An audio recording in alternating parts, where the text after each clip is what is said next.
Si el hombre muere, ¿volverá a vivir? ¿Qué significa estar ausente del cuerpo y presente con el Señor? ¿Fue Jesús con el ladrón al paraíso el Viernes Santo? ¿Claman en realidad las almas de los muertos debajo del altar? El pastor Bo responde a estas y otras preguntas en la serie extraordinaria Textos Difíciles sobre el estado de los muertos. Oremos.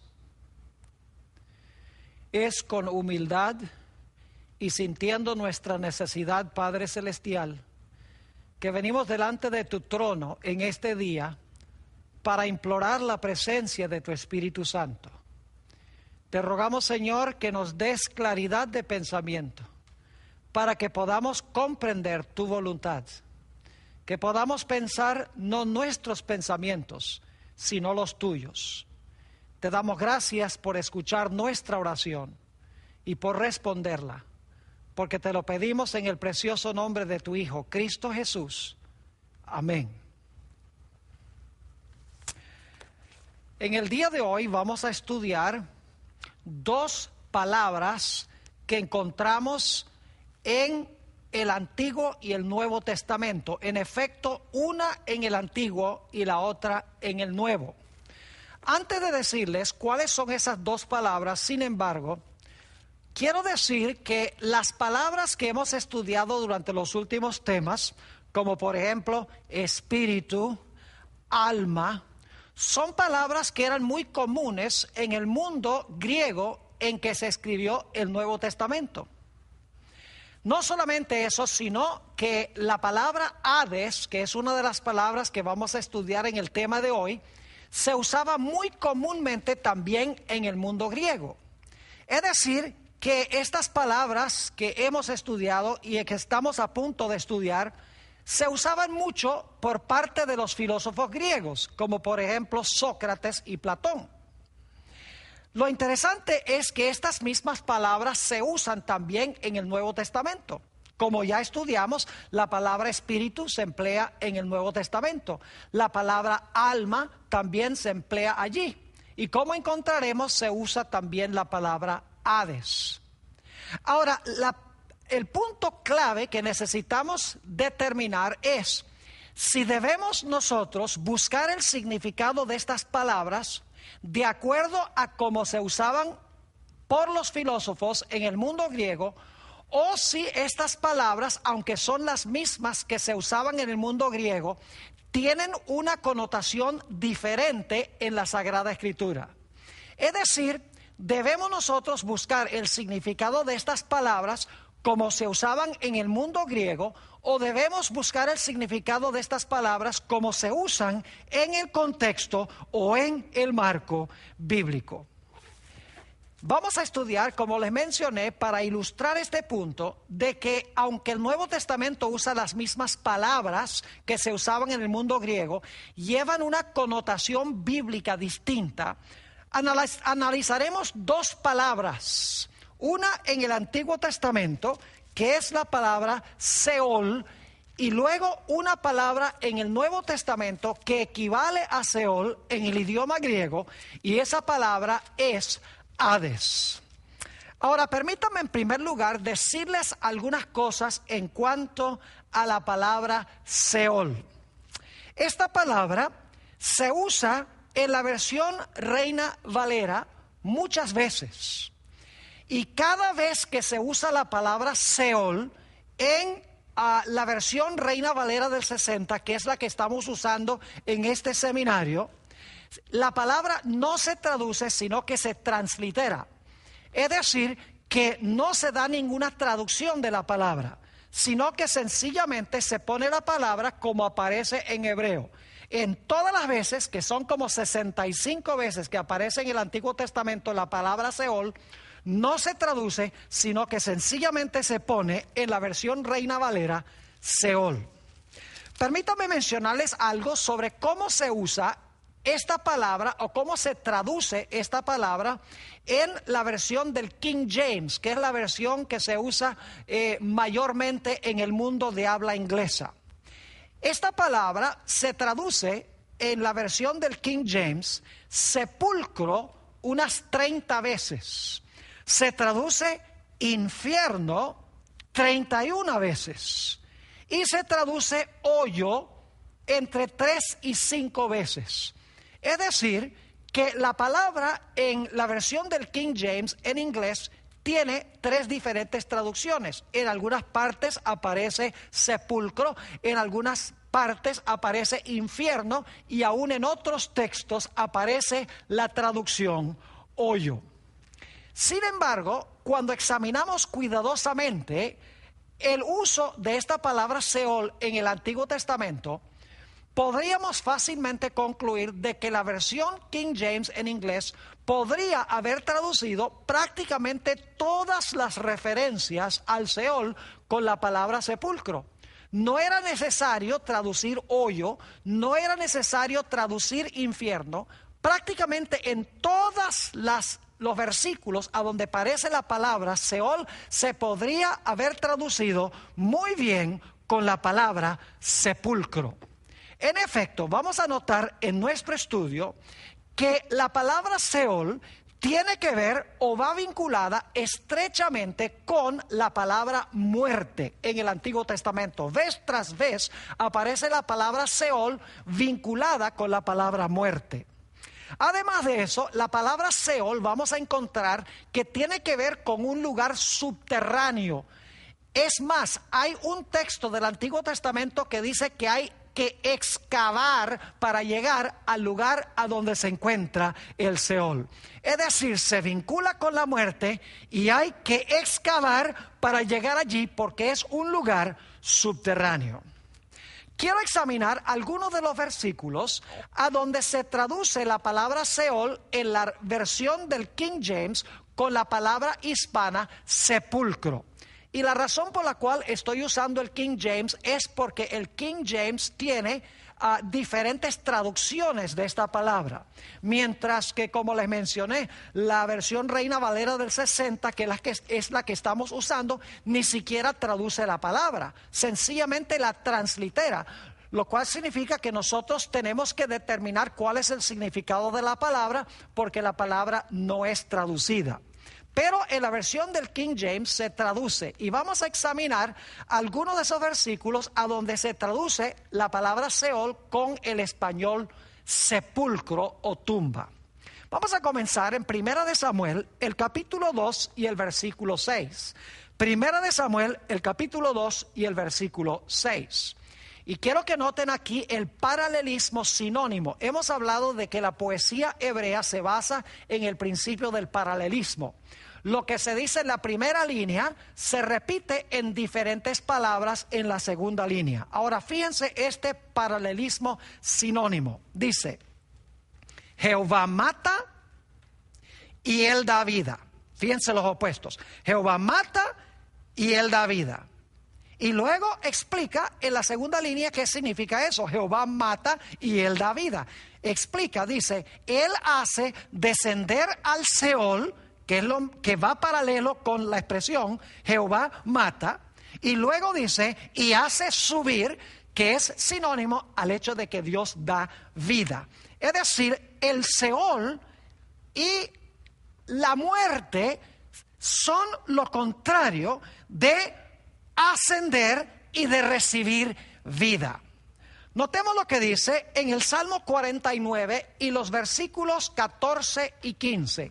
Salmo 49 y los versículos 14 y 15. ¿Cómo se usa la palabra Seol?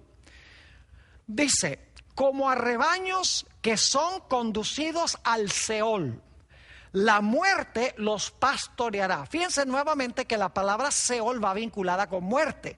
Dice, como a rebaños que son conducidos al Seol, la muerte los pastoreará. Está hablando de los impíos.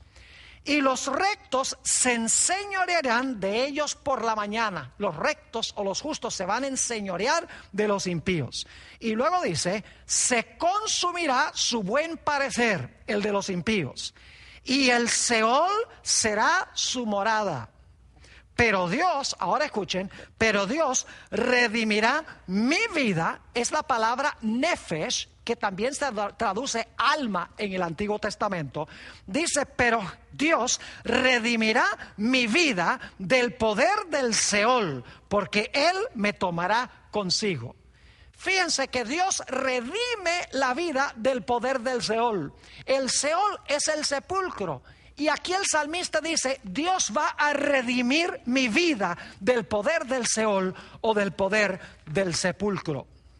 Salmo 89 y el versículo, Salmo 89 y el versículo 48 también tiene un paralelismo sinónimo cuando declara: ¿qué hombre vivirá y no verá muerte? ¿Qué hombre vivirá y no verá muerte? Librará, ahora escuchen bien, librará su vida, otra vez la palabra nefesh, que se traduce alma, librará su vida del poder del Seol. Es decir, librar la vida del poder del Seol es vivir y no ver muerte. Nuevamente, la muerte se identifica con el Seol. El Seol es el lugar de donde Dios redime la vida. Y sabemos por el Nuevo Testamento que Jesús redime la vida de sus escogidos cuando los saca del sepulcro en ocasión de la segunda venida de Jesús. Noten Eclesiastés 9 y el versículo 10 sobre lo que sucede cuando la gente va al Seol. Dice: todo lo que te viniere a la mano para hacer, hazlo según tus fuerzas, es decir, mientras estás vivo, porque en el Seol, que debería traducirse sepulcro, lo estoy leyendo de la versión Reina Valera de 60, pero como les mencioné, se usa la palabra sepulcro en la versión del King James en inglés. Dice: todo lo que te viniera a la mano para hacer, hazlo según tus fuerzas, porque en el Seol, a donde vas, no hay obra, ni trabajo, ni ciencia, ni sabiduría. Es decir, que en el Seol no hay ninguna actividad, no hay conciencia, porque en el Seol, en el sepulcro, la gente está muerte e inerte. Isaías 38 y el versículo 10 también usa la palabra Seol. Dice allí: yo dije, a la mitad de mis días iré a las puertas del Seol, porque el escritor pensaba que su vida se iba a acabar cuando estaba en su edad media o mediana. Dice: yo dije, a la mitad de mis días iré a las puertas del Seol. Privado soy del resto de mis años. Es decir, ir a la puerta del Seol significa ser privado del resto de los años. Él está diciendo: mi vida se va a cortar cuando todavía estoy en la edad media de mis años. Isaías el capítulo 38 y el versículo 18 dice: porque el Seol no te exaltará. Noten que el Seol no exalta a Dios, ni te alabará la muerte. Fíjense otra vez, el Seol y la muerte se usan juntos. Porque el Seol no te exaltará, ni te alabará la muerte. Ahora escuchen: ni los que descienden al sepulcro esperarán tu verdad. Fíjense claramente entonces que el Seol se identifica con la muerte y se identifica con el sepulcro. Noten el Salmo 6 y el versículo 5. Continuamos analizando textos a donde la versión King James en inglés traduce sepulcro y donde la Reina Valera del 60 sencillamente translitera la palabra. Salmo 6 y el versículo 5.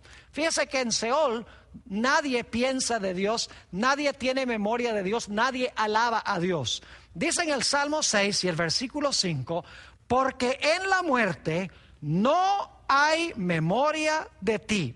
Fíjense que en la muerte no hay memoria de Dios. En el Seol, ¿quién te alabará? Fíjense nuevamente, la muerte y el Seol se identifican uno con el otro. Y además de eso dice que en la muerte y en el Seol no hay memoria de Dios, ni tampoco se alaba a Dios. Quiero leer ahora un pasaje un poco largo de Job, el capítulo 14 y los versículos 10 al 15. Dice aquí: Mas el hombre morirá y será cortado. Perecerá el hombre. Fíjense los sinónimos. Morirá, será cortado, perecerá el hombre. ¿Y a dónde estará él? Es decir, cuando le pase esto, ¿a dónde estará? Dice, como las aguas se van del mar y el río se agota y se seca, así el hombre yace y no vuelve a levantarse. Fíjense que el hombre yace, dice aquí, es como un río de aguas que se seca, no queda agua. Ahora, ¿hasta cuándo va a estar en esa condición? Sigue diciendo, hasta que no haya cielo, no despertarán ni se levantarán de su sueño. Fíjense que en el Seol la gente duerme, según dice esto, como Jesús dijo en el Nuevo Testamento, que los que mueren van al sepulcro y duermen. Y luego dice, oh, ¿quién me diera que me escondieses en el Seol? Fíjense que si el Seol fuera el infierno, como muchos piensan, ¿por qué Job dice, ay, ojalá que tú me escondieras en el Seol? Él quiere ir al Seol porque está sufriendo terriblemente. Es decir, el Seol no puede ser el infierno si Job quiere ir allí. Dice, oh, ¿quién me diera que me escondieses en el Seol? Que me encubrieses hasta apaciguarse tu ira. Es decir, para no sufrir más. Que me pusieses plazo y de mí te acordaras. Y luego pregunta Job, si el hombre muriere, ¿volverá a vivir? Viene la respuesta. Todos los días de mi edad esperaré, hasta que venga mi liberación. Entonces llamarás, le dice a Dios, tú vas a llamar y yo te responderé. Tendrás afecto a la hechura de tus manos. Aquí Job está hablando de que cuando pasen los cielos a la segunda venida de Jesús, según estudiamos en el tema donde citamos Apocalipsis 6, que el cielo se enrolló como un libro, dice que Dios lo va a llamar del sepulcro y él va a responder y Dios se va a alegrar en la obra de sus manos. Un texto más a donde la versión King James traduce la palabra Seol con la palabra hispana sepulcro.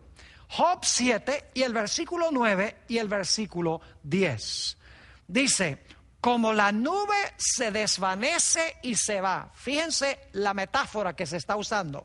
Como la nube se desvanece y se va, así el que desciende al Seol, fíjense que al Seol se va para abajo, dice, el que desciende al Seol no subirá, no volverá más a su casa, ni su lugar, ni su hogar conocerá más.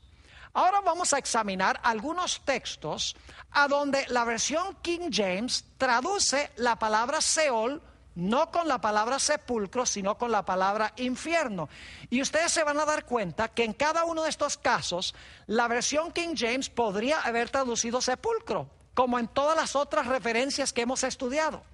Por alguna razón inexplicable, los traductores de la versión King James tradujeron algunos versículos sepulcro y otros versículos lo tradujeron la palabra infierno sin que fuera necesario en ningún sentido de la palabra. Vamos a examinar algunos textos a donde la versión King James traduce con la palabra infierno y la versión Reina Valera del 60, que es la que estamos leyendo aquí, traduce sencillamente con una transliteración usando la palabra hebrea Seol. Salmo 116 y el versículo 3. Dice allí, me rodearon ligaduras de muerte. Fíjense otra vez la idea de muerte. Me encontraron las angustias del Seol. Angustia y dolor había yo hallado. Fíjense que aquí fácilmente se podría haber traducido, me rodearon ligaduras de muerte, me encontraron las angustias del sepulcro. No era necesario traducir infierno como lo hace la versión King James. Nuevamente, el Seol se identifica con la muerte, no con vida en miseria, dicho sea de paso. Proverbios el capítulo 7 y el versículo 27. Proverbios el capítulo 7 y el versículo 27. Fíjense nuevamente cómo se relaciona el Seol con la muerte. Dice, camino al Seol es su casa, que conduce a las cámaras de la muerte. Está hablando aquí de una mujer de mala reputación, de una ramera. Dice que su camino al Seol es su casa, que conduce a las cámaras de la muerte. Es decir, llevar al Seol significa sencillamente llevar a la muerte. Se podría haber traducido, camino al sepulcro es su casa, camino a la muerte es su casa. Proverbios 5 y el versículo 5. Noten otra vez el paralelismo sinónimo, Proverbios 5 y el versículo 5. Hablando nuevamente de los impíos, dice, sus pies descienden a la muerte, sus pasos conducen al Seol. Fíjense el paralelismo sinónimo, dice, sus pies descienden a la muerte, y eso se repite en otras palabras donde dice sus pasos conducen al Seol. Es decir, el Seol es el lugar a donde están los muertos, es el lugar de la muerte. Proverbios 15 y el versículo 24. Proverbios 15, 24. Otra vez la misma idea. Fíjense el paralelismo sinónimo. Dice, el camino de la vida es hacia arriba al entendido, para apartarse del Seol abajo. Fíjense entonces, el camino de la vida es hacia arriba, pero dice que el Seol está abajo. Cuando uno sigue el camino de la vida, que es hacia arriba, uno evita el Seol que está abajo. Y vamos a encontrar en unos momentos que hay que excavar para llegar al Seol. Vamos a analizar también Isaías 28 y el versículo 15. Isaías 28, 15. Dice, por cuanto habéis dicho, pacto tenemos hecho con la muerte. Es decir, la gente ha hecho un pacto con la muerte, los perdidos. Y luego repite el mismo pensamiento en otras palabras, dice, e hicimos convenio con el Seol. Es decir, hacer un pacto con la muerte es lo mismo que hacer un convenio con Seol. Nuevamente, la muerte se identifica con el Seol. Fácilmente se podría haber traducido esto sin que se usara la palabra infierno, como la versión King James, se podría haber traducido, pacto tenemos hechos con la muerte e hicimos convenio con el sepulcro. Vamos a anotar un texto más, Amós 9 y el versículo 2, a donde el King James traduce con la palabra infierno innecesariamente. Dice allí en Amós 9 y el versículo 2, aunque cavasen hasta el Seol, fíjese que hay que excavar para llegar al Seol, aunque cavasen hasta el Seol, de allá los tomará mi mano. Y aunque subieren hasta el cielo, de allá los haré descender. Es decir, hay que excavar para llegar al Seol. Ahora, hemos analizado la palabra Seol en el Antiguo Testamento. En realidad, esta palabra no se debería haber traducido nunca con la palabra infierno, como lo hace el King James y como lo hacen otras versiones hispanas de tiempos modernos. En realidad, la versión Reina Valera del 60 no se quiso comprometer, porque en todos los casos, como les mencioné, lo que hicieron fue transliterar la palabra, pusieron Seol allí y dejaron que el intérprete, que cada persona que lea, determine el significado de la palabra. Ahora necesitamos ir para el Nuevo Testamento a analizar la otra palabra que vamos a estudiar en este tema de hoy. La palabra equivalente a Seol en el hebreo es la palabra Hades en griego. Es decir, en el Nuevo Testamento la palabra equivalente a Seol es la palabra Hades. Ahora vamos a analizar el uso de la palabra Hades en el Nuevo Testamento. Y permítame decirles que la palabra aparece solamente 11 veces en el Nuevo Testamento. En 10 de las 11 referencias, la palabra no tiene nada que ver con sufrir tormento en el fuego. En una sola ocasión aparece la palabra Hades en el contexto de una persona que está sufriendo en llamas de fuego.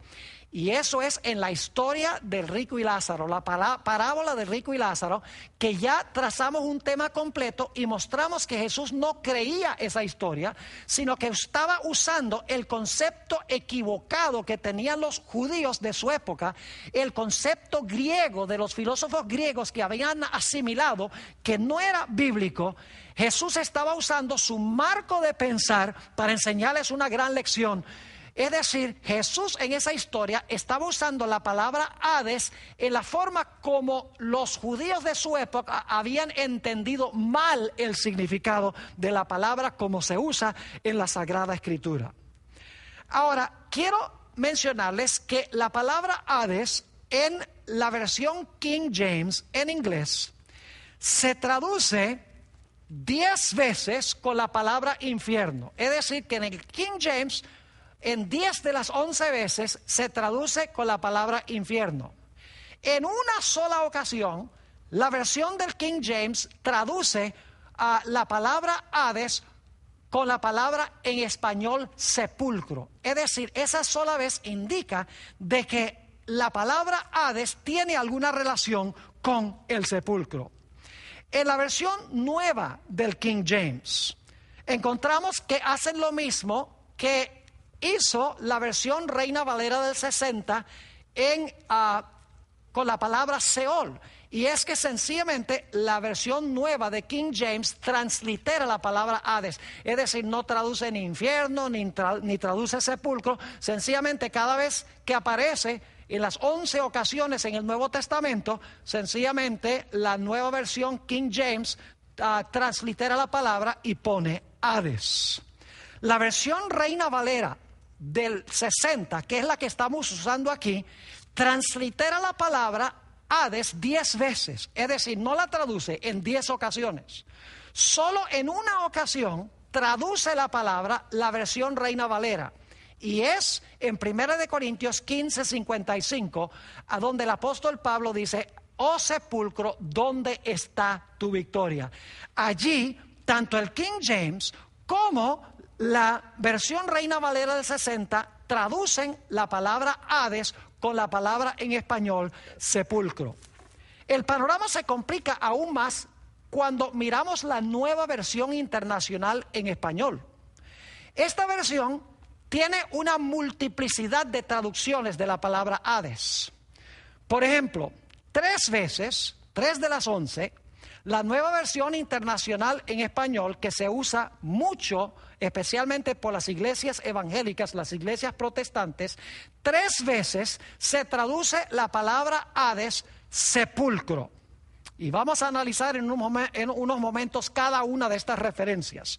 2 veces la nueva versión internacional traduce la palabra Hades con la palabra abismo en español. Una vez traduce esta palabra reino de la muerte, es decir, lo traduce con una expresión.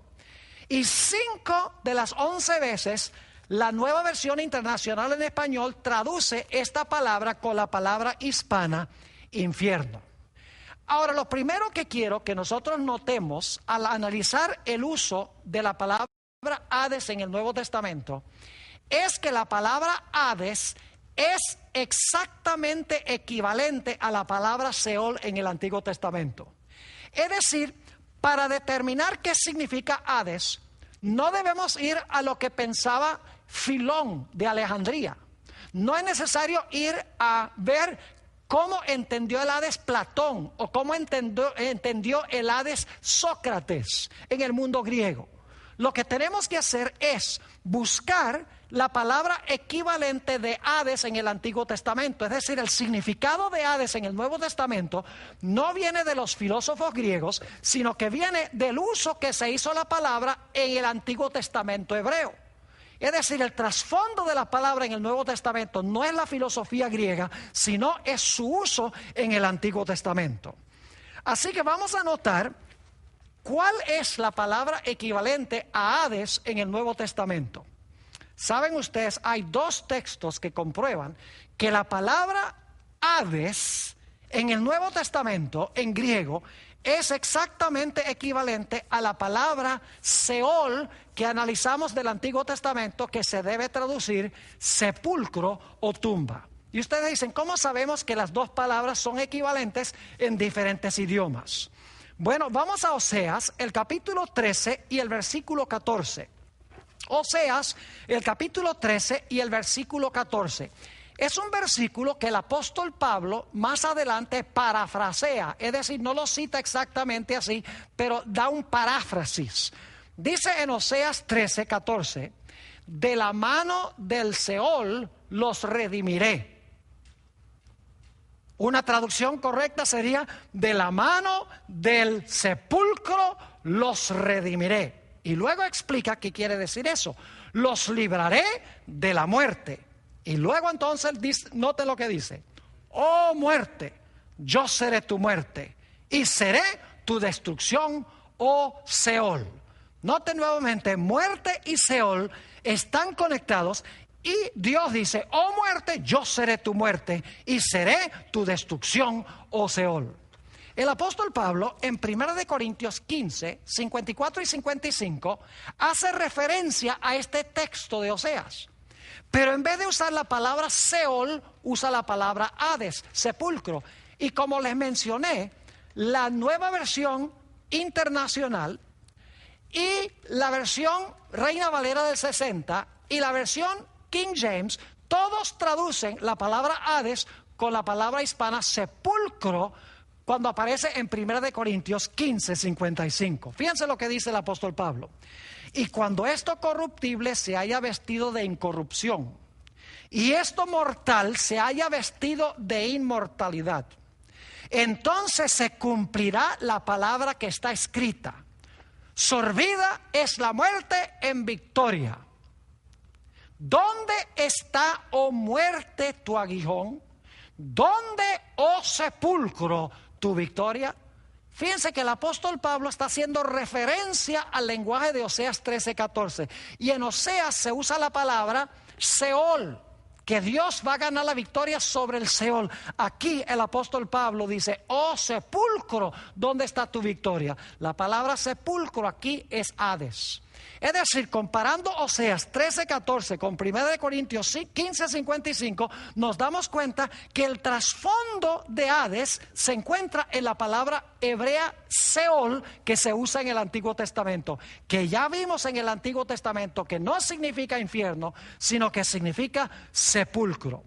Pero hay otro texto en el Nuevo Testamento que nos ayuda a ver la conexión entre Seol y Hades. Vamos al Salmo 16 y los versículos 8 al 10. Salmo 16, 8 al 10. Esta es una profecía mesiánica, es decir, una profecía en cuanto a la venida de Jesús 1000 años después que David escribió esto. Dice en el Salmo 16, 8: a Jehová he puesto siempre delante de mí, porque está a mi diestra, no seré conmovido. Se alegró por tanto mi corazón y se gozó mi alma. Mi carne, aunque aquí está hablando de David, está dando las palabras que iba a hablar Jesús en su experiencia aquí en la tierra.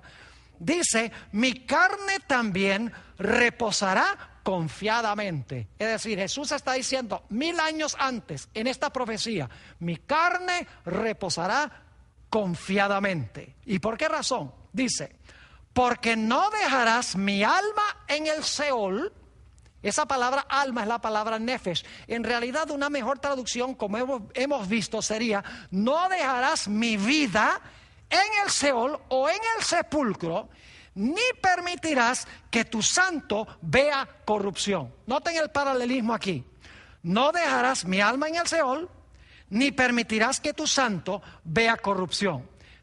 ¿Se fijaron en el paralelismo sinónimo que tenemos aquí? Es decir, no dejarás mi alma en el Seol significa lo mismo que no dejarás a tu santo que vea corrupción. Entonces, quiero que noten que el Seol se identifica con corrupción.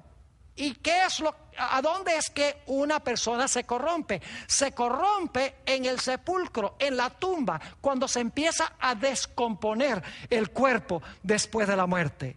Así que dice, porque no dejarás mi alma o mi vida en el Seol o en el sepulcro, ni permitirás que tu santo vea corrupción. Y alguno dirá, bueno, pastor, eso no se explica bien lo que significa la palabra Seol. Significa el sepulcro. Dios no iba a dejar la vida del Mesías ahí en el sepulcro. Pero ¿cómo sabe usted que la palabra Seol allí es equivalente a Hades en el Nuevo Testamento? Mis queridos amigos, sencillamente porque este pasaje que acabo de leer del Salmo 16 se cita en el Nuevo Testamento y se le aplica a Jesús. Solo que en el Nuevo Testamento se usa el idioma griego, no el idioma hebreo. Vamos a Hechos 2 y el versículo 25 al 27. Hechos 2, 25 al 27.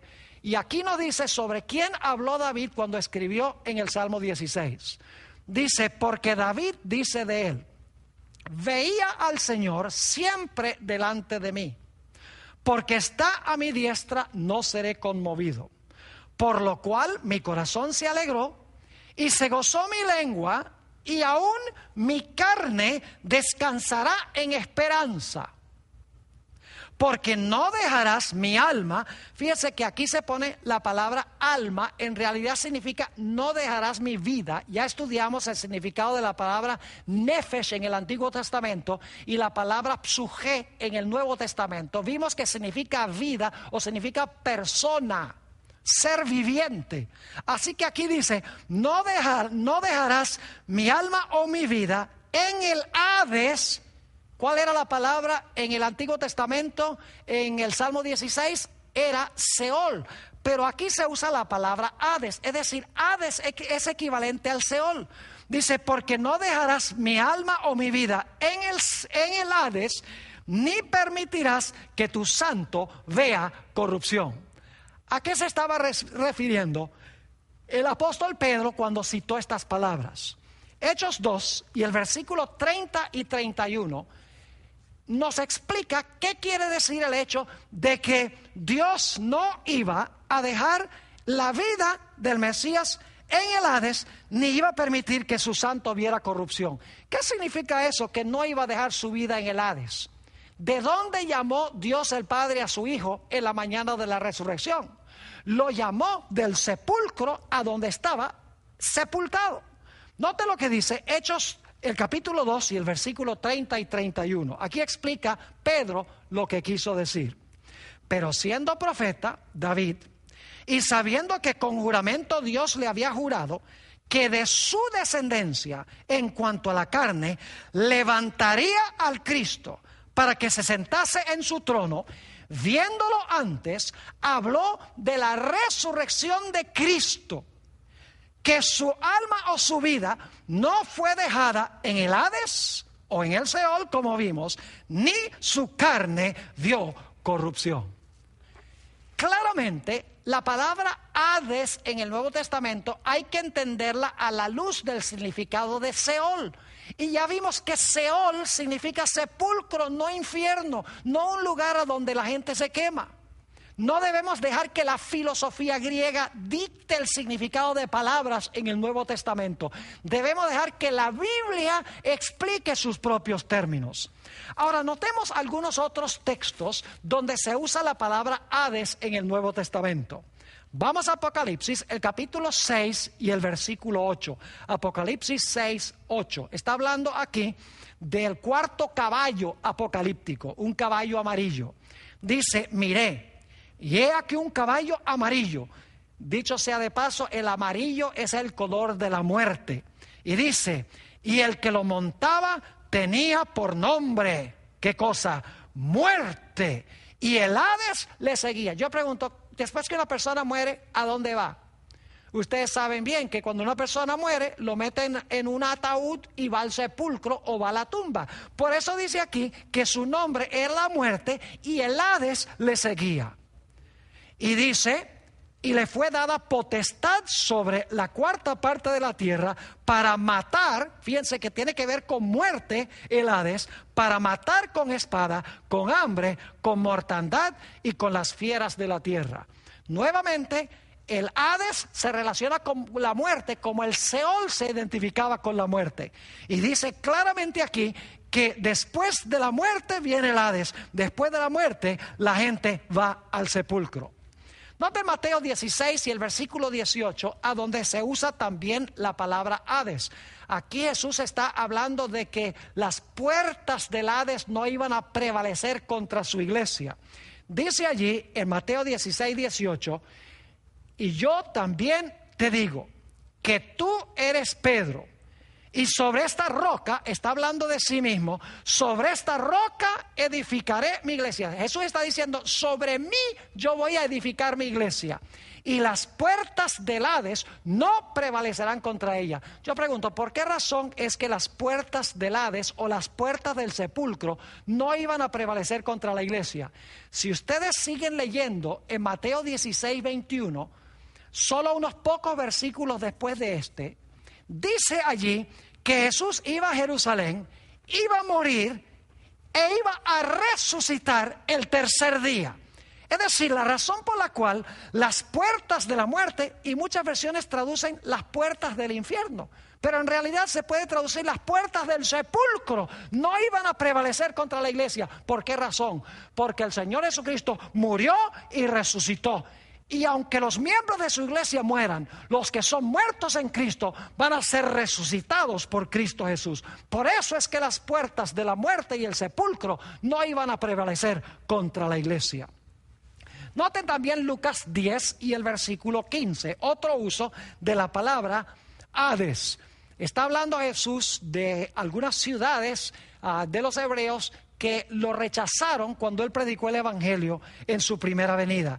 Dice, y tú Capernaum, Capernaum es el nombre de una de esas ciudades específicamente, y tú Capernaum, que hasta los cielos eres levantada, hasta el Hades serás abatida. No es necesario traducir allí hasta el infierno serás abatida. En realidad significa que vas a cesar de existir. Es decir, hasta el sepulcro serás abatida. En vez de subir al cielo, vas a ser abatida o vas a ser destruida hasta ir a la muerte y al sepulcro. Mateo 11 y el versículo 23 es un texto paralelo a este.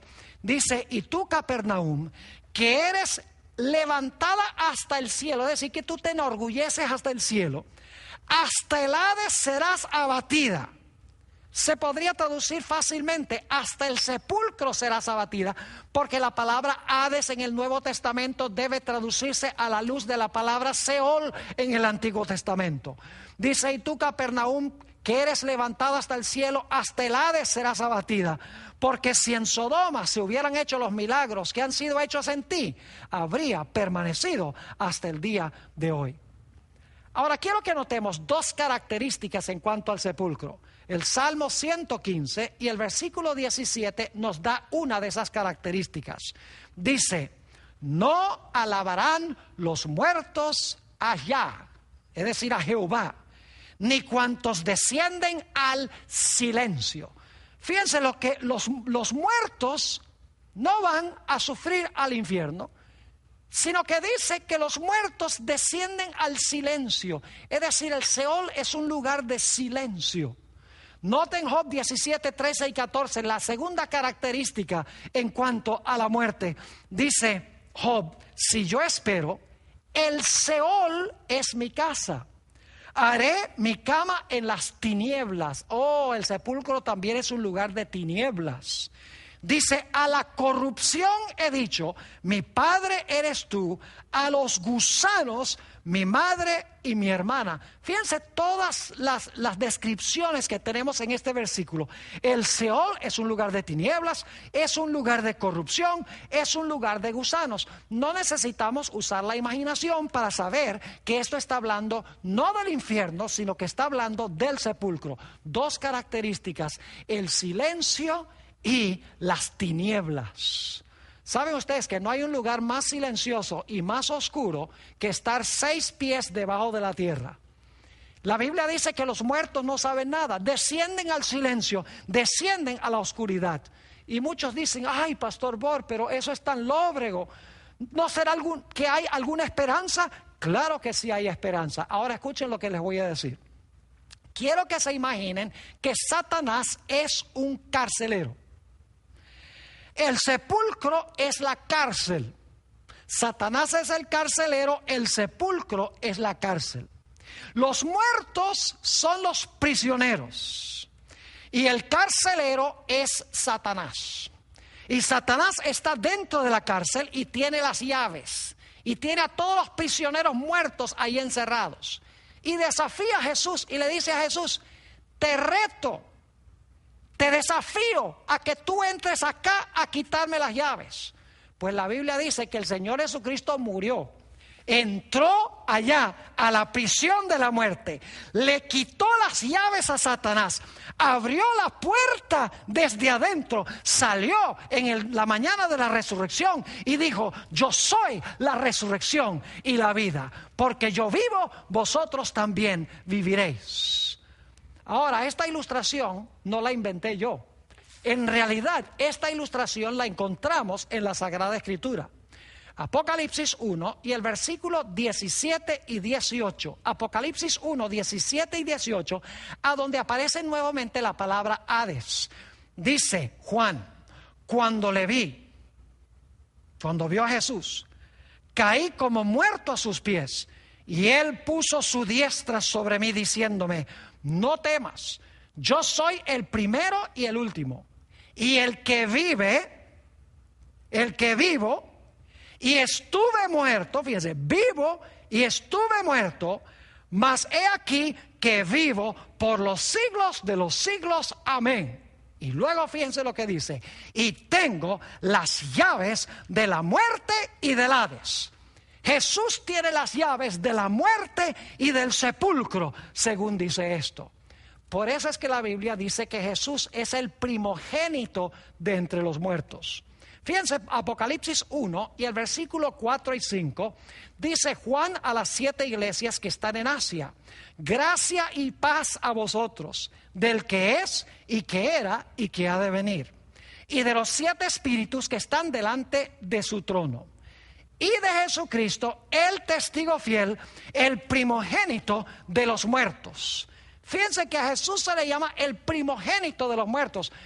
Y claro, la pregunta surge: ¿será que Jesús fue el primero en resucitar? ¿Significa primogénito de los muertos, que fue el primero en resucitar? Claro que no. Porque en el Antiguo Testamento hubo 3 resurrecciones antes que resucitara Jesús.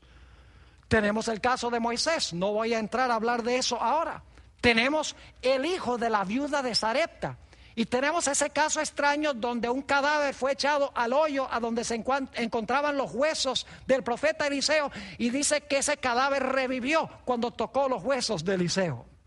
En el Nuevo Testamento 3 personas fueron resucitadas antes de que Jesús resucitara.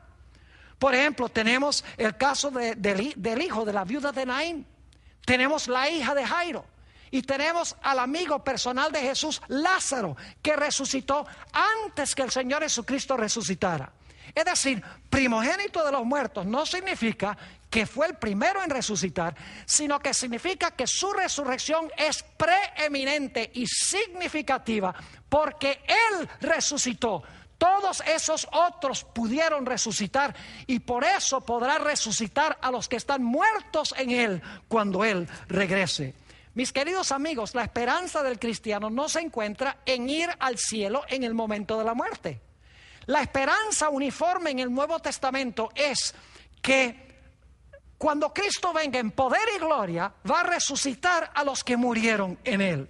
Notemos 1 Corintios 15 y el versículo 16 al 22. 1 Corintios 15 y el versículo 16 al 22. Fíjense que lo central es la resurrección, no la inmortalidad del alma.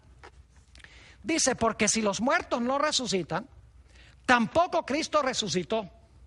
Y si Cristo no resucitó, vuestra fe es vana, aún estáis en vuestros pecados. Entonces también, escuchen bien, los que durmieron en Cristo perecieron. Es decir, si Jesús no resucitó, los que duermen en Cristo perecen.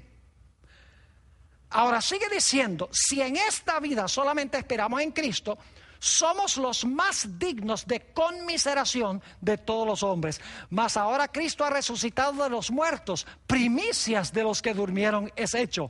Por cuanto la muerte entró por un hombre, también por un hombre la resurrección de los muertos. Porque así como en Adán todos mueren, también en Cristo todos serán vivificados. En este pasaje se deja muy en claro que la esperanza del cristiano es la esperanza de la resurrección, no ir al cielo en el momento de la muerte.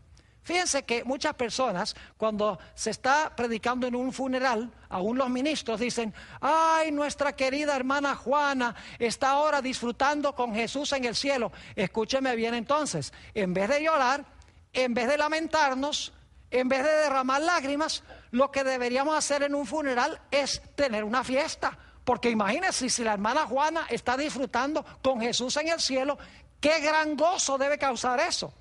Pero la Biblia no enseña que la hermana Juana se fue al cielo. La Biblia enseña que la hermana Juana, si murió en Cristo, fue al sepulcro y queda allí durmiendo hasta que Cristo venga en poder y gloria para resucitarla de los muertos. Ahora fíjense que la Biblia nos enseña que Jesús venció a la muerte por medio de la muerte.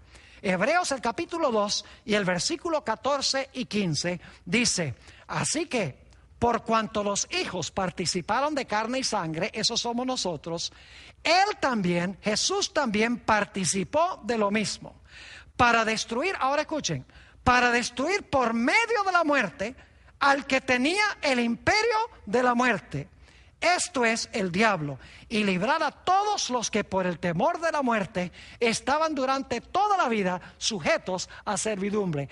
Dice que Jesús derrotó la muerte por medio de la muerte. Es decir, Jesús entró al sepulcro, desafiado por Satanás, murió, entró allá, agarró las llaves de las manos de Satanás, abrió la puerta desde adentro y salió y dijo: porque yo vivo ahora, algún día mi pueblo, aunque muriere, también vivirá.